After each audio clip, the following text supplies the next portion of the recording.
I'm Stacy Holmes, and this is Glordinary, a few moments where we celebrate God's glory and champion the ordinary. I'm glad you're here.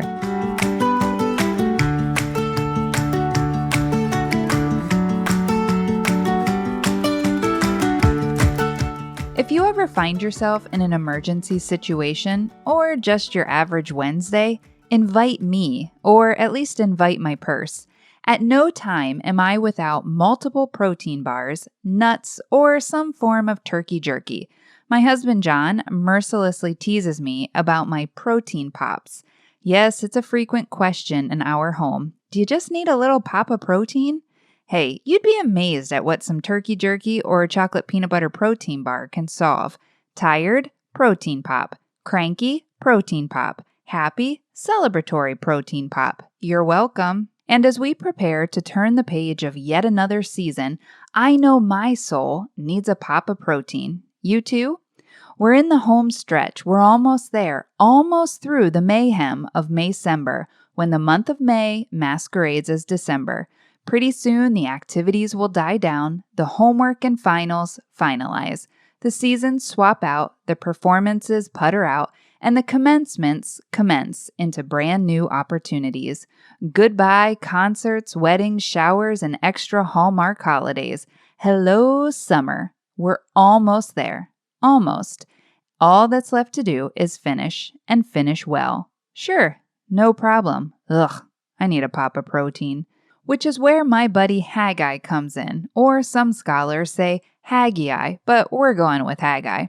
The prophet Haggai's words are recorded in this tiny, obscure book near the end of the Old Testament. Now, don't tune me out because you know I love me some Old Testament stories. And at this point in history, the southern Israelite people had been living in Babylon after facing exile. 70 years of exile, to be exact. That's a long time to live away from home. Many Israelites at this point had never even seen their homeland. Yet, after their captors became captives themselves to the Persian Empire, a change of leadership offers a sliver of hope. Now, during the reign of the Persian king Cyrus, about 50,000 Israelites make the trek home to Jerusalem to find a land decimated decades earlier by battle. Rubble and ruins. Hardly a ticker tape parade, and yet there's no place like home. Upon arrival, the first group of Israelites begin the process of rebuilding God's home, the temple, and after 2 years, the foundation is complete. There's much to celebrate, and a celebratory protein pop is enjoyed. Phase 1 is done. But just think about that a sec. 2 solid years of one foot in front of the other. 2 years on just a foundation. That's almost depressing.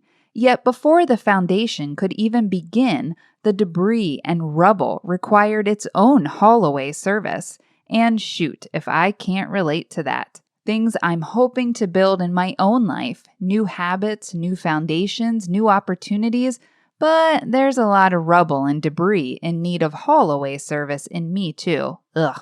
It's kind of understandable that after 2 solid years and a solid foundation to show for it, the work just stops.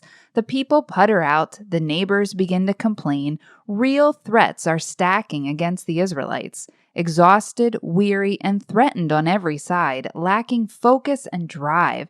If ever there was a need of a pop of protein, this was it. Over a decade goes by.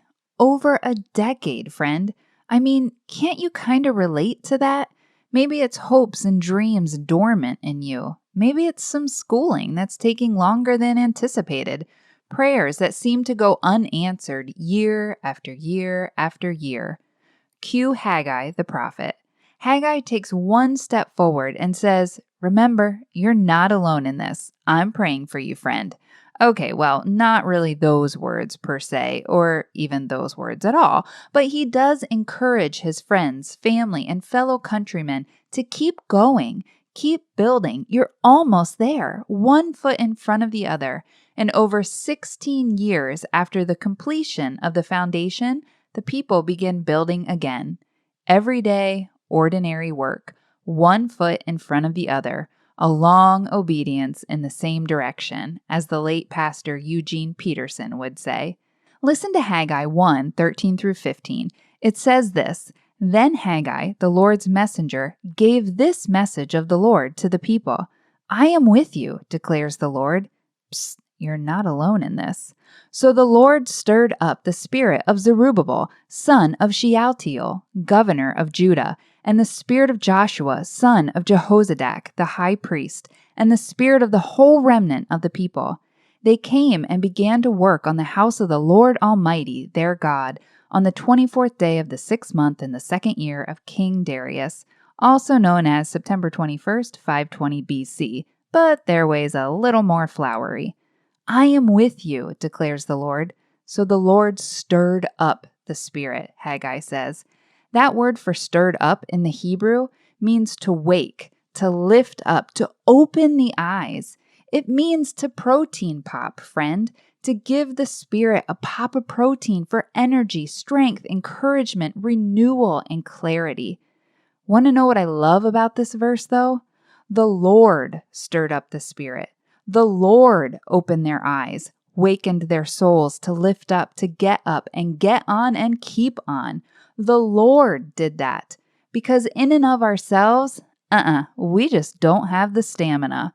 We can only keep that pace for so long. We can only hope for so long. We can only work for so long. We will fizzle out and putter out. We'll run out of gas. There's only so long that we can power through. But the Lord stirred up the spirit. Are you, like me, just doggone weary? Are you, like me, just trying to, I think I can, toward that finish line? Or where was that finish line again? What was that finish line again? Or maybe you're just a little meh in this season of life. Do you need God to stir your heart, to finish well, to stay present, to stay committed? Where do you need your heart moved to keep going? How do we finish well? We change the starting point from work to rest. We rest well to finish well. You're almost there. I am with you, declares the Lord. So the Lord stirred up Stacy's spirit. So the Lord stirred up your spirit, friend. Which is why as we transition towards summer, we'll take the next few weeks to revisit this idea of staying the course. And one of the best tools for staying the course is to refuel with a pop of protein. Okay, well, God would refer to it as Sabbath keeping, but when you really think about it, what would it do for your soul to experience the gift of one day each week? One day to rejuvenate, one day to relax, one day to unplug, to feast, to recreate, one day to renew body, soul, and mind.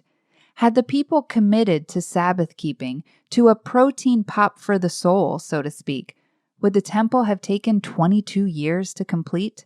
Would their souls have felt renewed and ready for phase 2 after the foundation was complete? Would there have been a 16-year gap between phase 1 and phase 2? While many of us, me included, are desperate to reach the finish line and just cross into summer, I'm curious if our souls, though, are actually craving something else, craving Sabbath, craving true rest, true sustenance, and true recovery. Sabbath is the pop of protein we all need. So I hope you'll join me for a Sabbath-keeping refresh starting next week.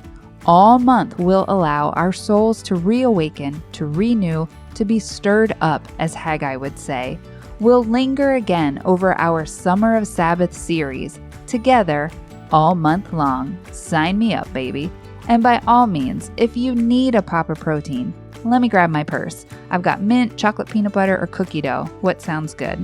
Remember, you're not alone in this. I'm praying for you, friend. Have a glordinary day.